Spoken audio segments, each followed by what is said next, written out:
Greetings, everyone. Nathan Nerdark here from Nerdarchy for Nerds by Nerds, and I'm hanging out with some nerds. Nerdark is Ted. Nerdark is Ryan. And I'm Dave. And we are talking Warlocks under new management.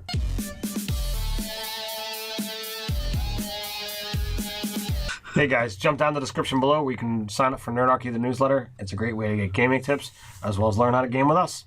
So we had a Twitter suggestion come in for a video about the idea of, so this is from @BigfootKA, and the concept is switching patrons from your Warlock pact. Say if you had a fiend pact, and then someone else comes in and like, oh, you can switch your power here, and how you would do that sort of in the course of story, and also like consequences for having it in your game. So I've actually seen examples of this in literature.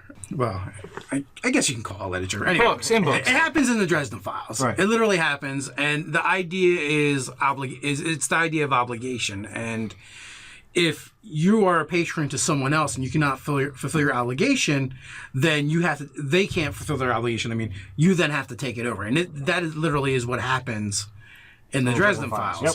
Which could be, and he kind of has some elements that would make me believe he's kind of like a warlock. Yes. In that regards, in the D&D sense anyway, not in the Dresden Files. It's completely different.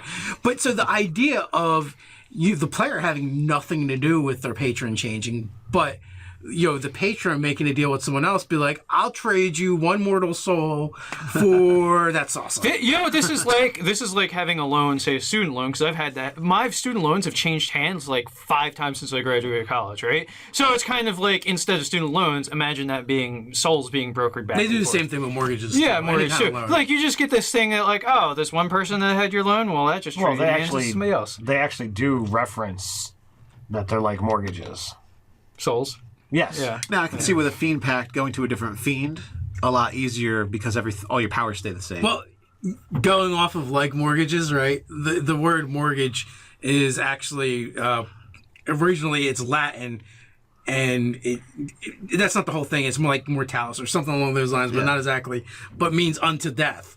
Yeah, So so I don't know what the Latin is off the top of my head. Somebody's going to put that in the comments below. Boris is going to put it in there. There's going to be an English major or something. So you have the ability to, well, yes, Nate, you're saying that it's a lot easier to go from fiend to fiend. Mechanically, your character's powers aren't going to change, but you do serve a new patron. But if you were in some bizarre situation where maybe a great old one devoured a fiend, and you now owe your allegiance to him for whatever reason wound up happening, you have a new patron, you have new powers, and you need to figure this stuff out. Or wins the soul in a game of chance or something like that. That's what I was going to say. I feel like Faye would kind of like deal with pretty much anybody, depending on the circumstances. Like you said, you might get traded on a bet. Yeah. Well, so I actually I made a pre-gen for a module that I ran, an adventure, and the character, the idea was she's a tiefling, and so she starts as a Warlock pact or a fiend pact warlock because it's like her great grandsire or something like that. Like, it's because she's of the direct lineage of that. But a Fae intervenes because she's of a good nature and actually takes on the pact over. And that was just like in the sort of idea of backstory of a pre-gen. It was just handled in story. So there's two different things that can happen. Either, as we've been talking about, the new pact owner gains access to through the actions of both parties, for good or for ill. They now have your thing, have your pact, Your soul. So you owe your allegiance to them. You get your powers from them, but your old pact isn't really gonna be coming after you for any way, shape, or form. No, it should. It actually kind of should. Like, that's more interesting. Like, they're trying to get you back, or you wouldn't have any way to go back to them. I wouldn't say it. The other way is if you somehow encounter another power and you decide, you know what, I want to get power from you instead, and you're willing to essentially double cross the other one, then it's a matter of both parties are going to be fighting essentially for you to some degree, and the one that you've double crossed is going to be sending other warlocks and agents against you. Yeah, I mean, we play RPGs for our characters that have problems. So having the problem of your old patron sending agents after you, like, is the perfect, like, if you're playing Warlock, you want your patron to kind of mess and intervene with your plotline because that's why you chose to play a Warlock.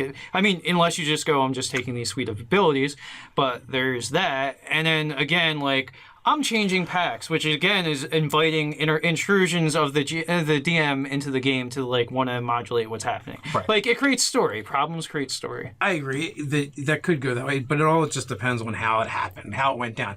If you're going with you didn't really have a choice, it was just something that happened between the two patrons, and they may not come after you. Like it was it was a deal. Like I sold it. Yeah. Really, in that case, they probably don't care. Yeah. It's one of many pocket change. This Warlock sold. Lost in the game of chess or cards or whatever. Yeah, they didn't value you enough, especially if you're at a low level, to even want to hold on to it. It's like, well, I lost it to the Fae because I didn't care. Now, it might be different if your new patron actually sought you out and kind of tricked the other one or cornered them into making this deal, and for whatever reason, maybe they didn't want to make it. Then, yeah, absolutely, they might try and win you back, get you back, and then there are so many machinations that can happen with that kind of a dynamic. Yeah. Now, what would be kind of cool too, for the player to not even know that their patron changed, but the DM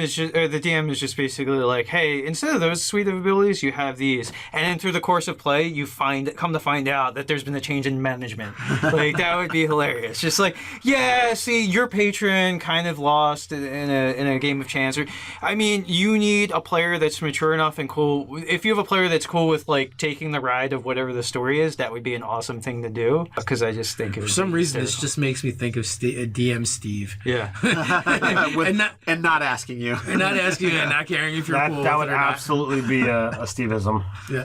But I was also thinking about like other instances. What if you were a different class, like a cleric or a paladin, and you kind of get sold off to a patron as well. Oh, geez. Where you get like a new suite of abilities are made.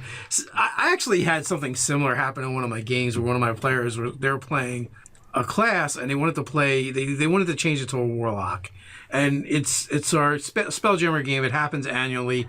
I was like, whatever, but I would really like the character to stick around. So me and the player discussed it, and essentially what we did is we Unicroned his ass.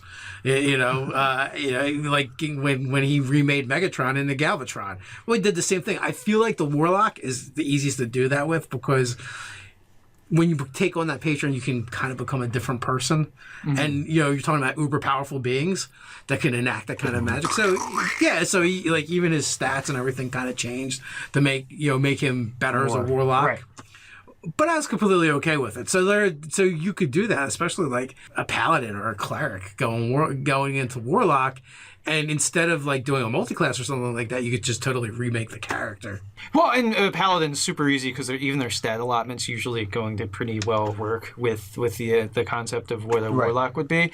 Cleric not as well, just because the cleric may not have placed charisma as a very high priority stat. So that would be one thing to change. But becoming a blade lock from a paladin totally works. Yeah, absolutely.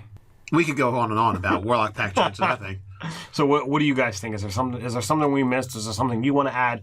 Put it down in the comments below. While you're at it, don't forget to like, share, and subscribe. You can also share stories about maybe you had a change of management in your game. You can check us out on Instagram. Go to nerdarcade.com. Let's patronize us in a good way over Patreon. So until next time, stay nerdy.